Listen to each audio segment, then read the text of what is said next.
Yeah, quick one about permafrost thaw, because it's complicated. One of the many serious consequences of the climate crisis that precious permafrost is thawing, and this is unleashing even more carbon to the atmosphere and further exacerbating climate change. However, it's complicated. For example, sometimes permafrost can thaw rapidly, and scientists are unsure why and what these abrupt thaws mean in terms of feedback loops. This makes it difficult to predict the future impact of the climate.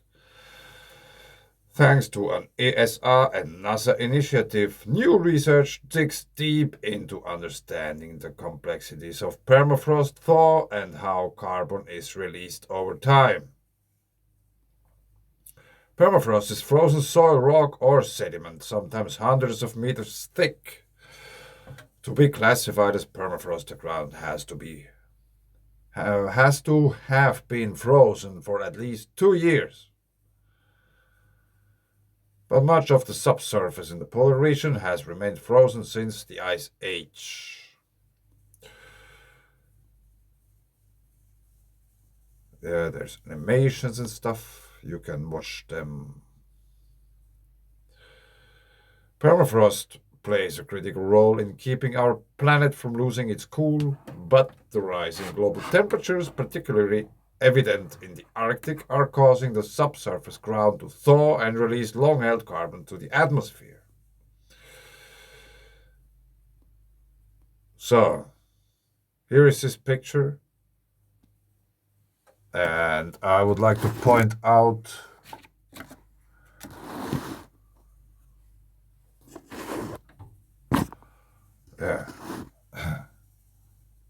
this region.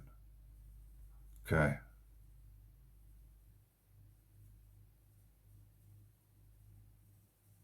This is the Gackle, yeah, what it is. I don't remember now. But anyway, somewhere here is our magnetic North Pole at the moment. Magnetic pole. Approximately here, and it is going to that direction. So the magnetic field is quite intense. And I was thinking about this for quite a while. If we go back here, what do we see? We have peatlands, craters as far as the eye can see, and it's totally flat. And it's peat. And if we go over to this picture, for example, this is just one of those pictures what you can find about similar kind of content about Earth being an electric body.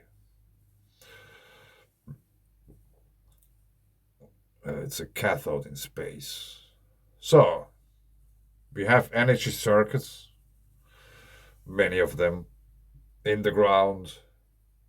Some are, how to put it, they are like the interaction between the ground and the atmosphere, and then there is the atmosphere. But everything is connected, related to each other.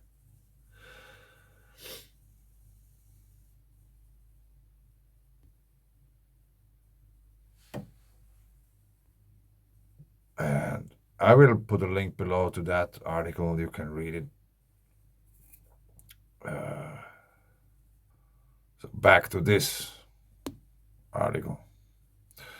Peatland. Peat as a material is dielectric, and it's soaked in water, which is a really good conductor. So, if there is energy flow, or if there are like those electric currents also in the ground and all these kind of things, they are going on, telluric currents and these kind of things. And obviously, we have also different kinds of rocks here everywhere. They all have their own electric and magnetic fields. And we have peat, which is dielectric. So if there's enough energy, it will go through the peat, even though it is dielectric. It is working as a capacitor, basically like in the light bulb, the wire part which is glowing. Because if we force the energy through it, it will heat up. And I think that's the secret of peat, because it is dielectric. It will emit heat if there is enough energy flowing through it.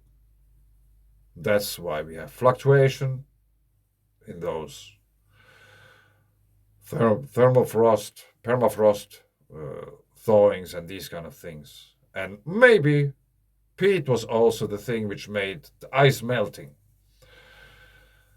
at the end of the last ice age. It was just creating heat through electrical circuits and it started to melt. No volcanoes needed for that, because peat is like in so many places, and especially in the northern hemisphere, we have really vast regions of peatlands. And in the summer they are really hot, and in the winter they're really cold.